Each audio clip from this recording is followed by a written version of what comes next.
Tu cours dans la rue. Les gens crient de panique et essaient de s'écarter de ton chemin. Mais ils le font plutôt lentement, comme au ralenti. Les voitures à suspension magnétique s'arrêtent brusquement. Certaines d'entre elles ne parviennent que de peu à éviter la collision. Les conducteurs et les passagers te regardent bouche bée, les yeux grands ouverts. Tu ne leur prêtes aucune attention et tu cours. Mais revenons 3 mois en arrière. Ta grand-mère souhaite te voir, alors tu montes prudemment dans le dernier modèle de voiture volante conçu par Tech VIP. Tu poses ta main sur le tableau de bord et l'ordinateur se connecte instantanément à ton cerveau. Dès la seconde suivante, la voiture a déjà trouvé l'itinéraire le plus rapide pour aller chez ta grand-mère. Tu ne remarques même pas que le véhicule décolle et accélère jusqu'à 320 km/h en une demi-seconde. Tu fais défiler les actualités sur tes lentilles de contact.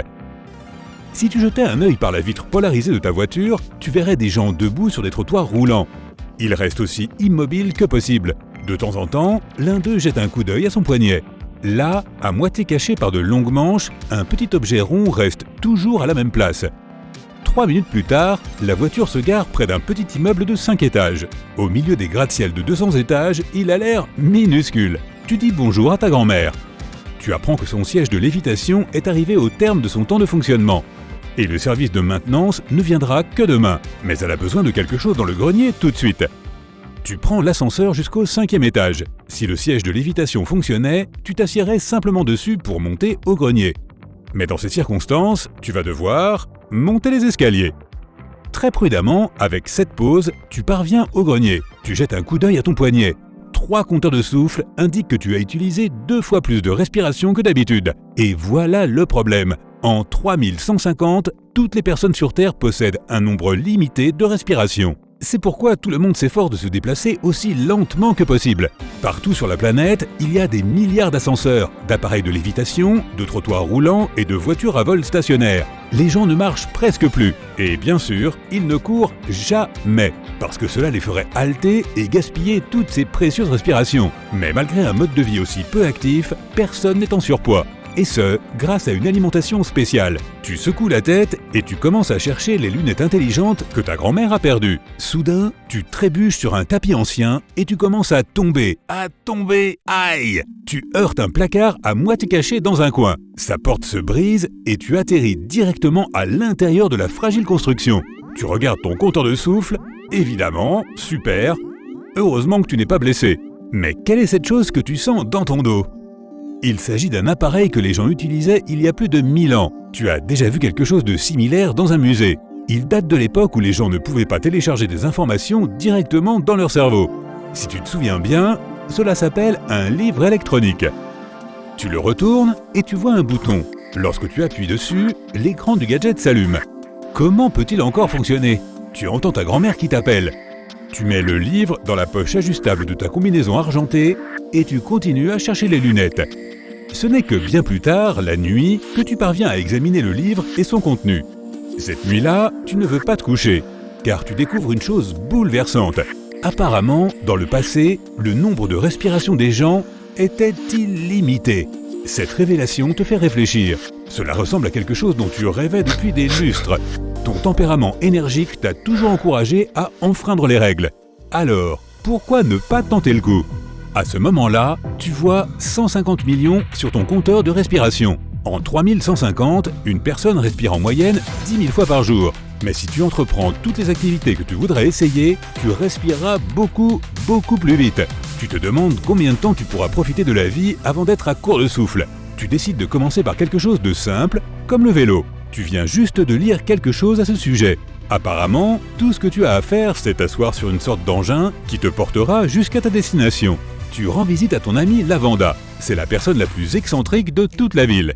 Elle est complètement fascinée par le passé et achète toutes les choses anciennes qu'elle peut trouver. Lavanda ne pose pas de questions. Elle t'emmène dans son garage immense et te montre une construction à 2 roues. Ça a l'air extrêmement instable. Tu essaies de monter dessus et tu tombes. Une autre tentative, aïe, tu t'es fait mal au coude. Ensemble, vous trouvez comment contrôler le vélo. Heureusement que tu as décidé de ne pas t'inquiéter de ta respiration, car en ce moment, tu halètes. Ton corps est chaud et couvert d'un étrange liquide salé. Tu es prêt à paniquer. Est-ce que tu t'es détraqué ? Mais Lavanda te dit que c'est une réaction normale de ton corps à l'activité physique. Ton ami accepte de te prêter le vélo. Pendant la semaine suivante, tu l'utilises au moins 3 heures par jour. L'accident se produit un matin. Tu fais du vélo dans le parc. Il est encore tôt car généralement ton vélo provoque des réactions étranges chez les gens qui te voient dessus. Bref, ça se passe comme ça. 1. Tu roules le long de la berge du lac. 2. Tu agites tes bras et tes jambes dans l'eau pendant que ton vélo coule au fond. Jamais de ta vie, tu n'es entré dans une masse d'eau plus grande que ta baignoire. Tu respires avec panique, essayant de faire avancer ton corps vers la rive. Ouf, ton pied touche le fond. Lavanda te pardonne d'avoir perdu son vélo et te confie un secret. Ce soir-là, tu entres dans le réseau de communication mondial. Tu cherches quelque chose appelé Archive YouTube. Une fois que tu as entré le code d'accès que Lavanda t'a donné, ta tête commence à tourner. Tellement d'informations. Tu regardes plusieurs vidéos sur l'apprentissage de la nage. Dès le lendemain, tu commences à t'entraîner. Un mois plus tard, tu peux dire que tu es déjà devenu un assez bon nageur. Un jour, tu passes devant un miroir et tu t'arrêtes soudainement. Tu te regardes et tu vois à quel point tu as changé. Bras et jambes musclés, épaules larges, peau bronzée, visage confiant.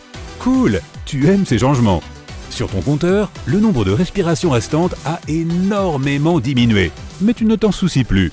Tu décides de corser les choses en te mettant au jogging puis à la course de vitesse. Plus tu cours vite, plus tu respires vite. Mais ce sentiment de liberté en vaut la peine. Si les gens de ton monde bougeaient plus vite, ils se disperseraient probablement comme des fous chaque fois qu'ils te verraient courir dans la rue. En sueur, tes écouteurs bourdonnant dans tes oreilles avec du vieux rock de 1000 ans. Un jour, tu vois une vidéo YouTube où une femme escalade une montagne. La vue est si belle et l'activité elle-même semble si excitante que tu décides d'essayer.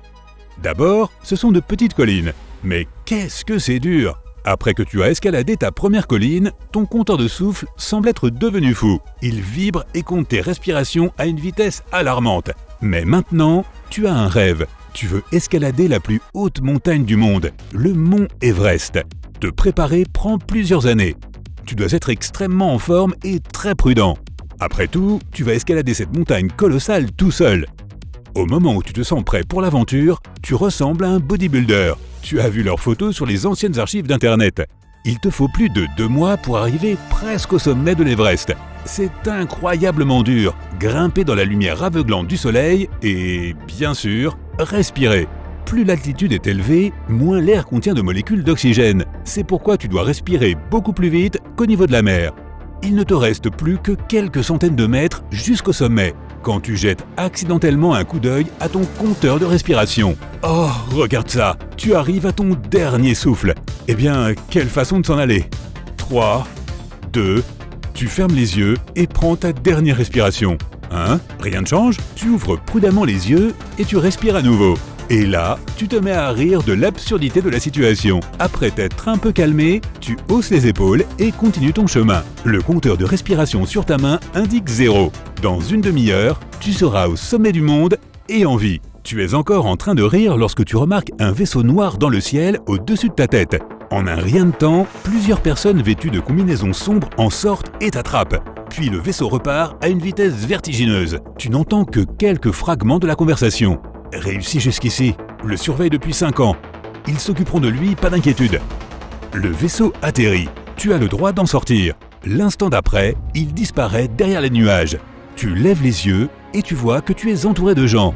« Oh, regardez, encore un !» dit joyeusement un jeune homme aux cheveux roses. Tous lèvent leur main droite. Leur compteur de souffle indique tous 0.